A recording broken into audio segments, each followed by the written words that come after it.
Okay, we're ready to glue up this assembly today, laminate these three pieces together. I've got everything all set up here. I've got this, the rim, which I've already got pinned together with the little dowels so it won't move around at all.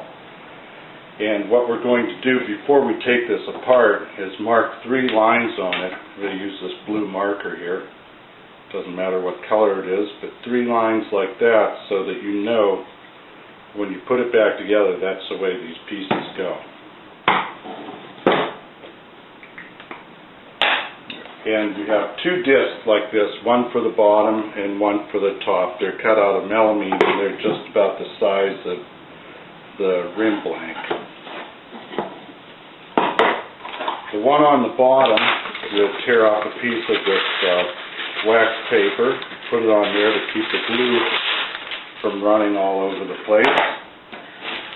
And then this will be the top of the rim, so we'll turn this over like this and we'll take this piece off like so, and keep in mind your 3 marks we made on here to keep this all oriented properly.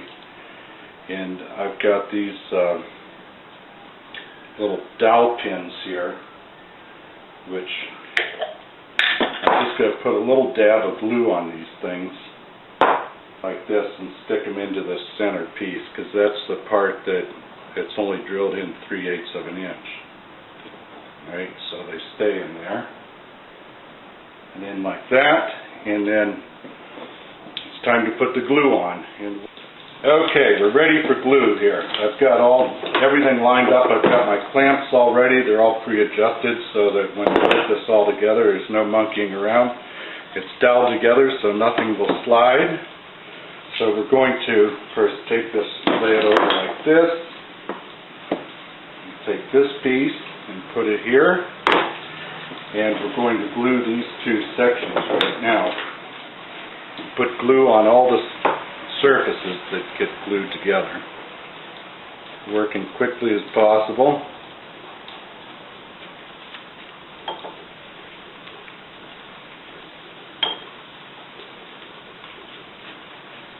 The faster you can work with this white glue, the better off you are, because you have the very most amount of time you could possibly have with it is about 30 minutes, which is really pushing your luck. That's why I like to have everything ready so there's no fumbling around. But without having these pieces doweled together or somehow to keep them fixed together, there'd be no way you could control this once you put the clamps to it.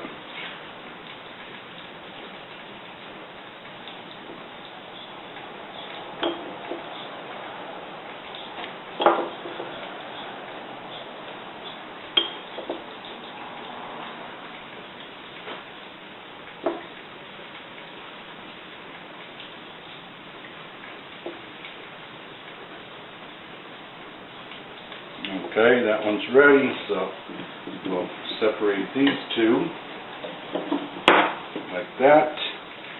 Line up your marks so we made over here to see if everything's in order. Get the dowels going in the holes. Press that down just like that. And do the next layer. I like to keep the rag handy to keep my hands clean. I don't like glue on my hands when I'm working. It tends to slow me down too much.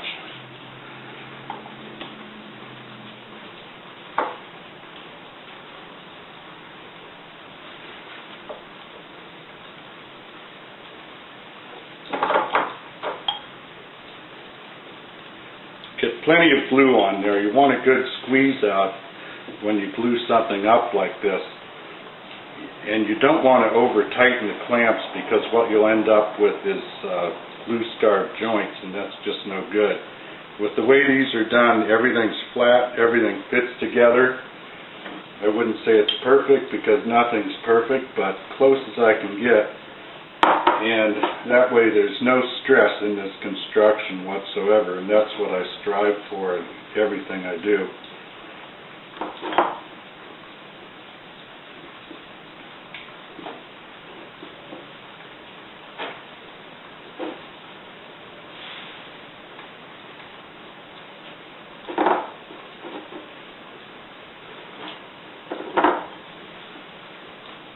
Okay. That's it for the glue. Get this bugger stuck in here where the holes are. Hopefully. There's one. Press that down like that. Make sure there's no glue on the top. On the bottom we have the wax paper to prevent it from sticking to these melamine parts here, but the top doesn't have it, but we don't need it there. And pick this up, put it up on top of the 1-gallon can, like that. Put that piece over the top, like that, and we start putting the clamps on. I like to use these pony clamps, these bar clamps, because they kind of hold the rim in position there too. So I just first put them on lightly,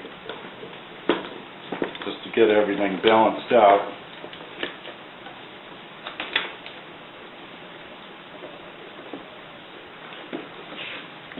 And like I say, it's important to have everything ready to go before you start spreading glue. And you'll save yourself a lot of grief and aggravation later. So these are hard to tighten well, just enough to firm the thing up. Then I use my hand screws. I like wooden hand screws a lot because I think they get nice even pressure.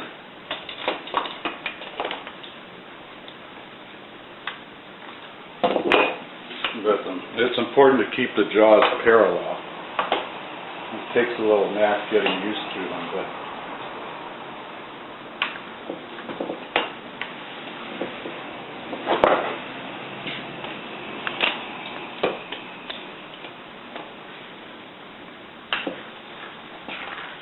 give them a little tighten up.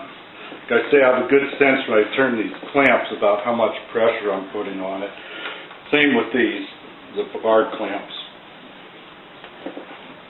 I'm not much of a fan of C-clamps, only to hold fixtures in place and things like that, but I never use them for gluing up wood.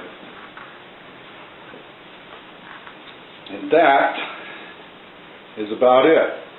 I'll let the glue set up a little bit and then come back and clean it up with a damp rag and scrape it a little bit. But beyond this, the next thing will be attaching this to a faceplate for turning.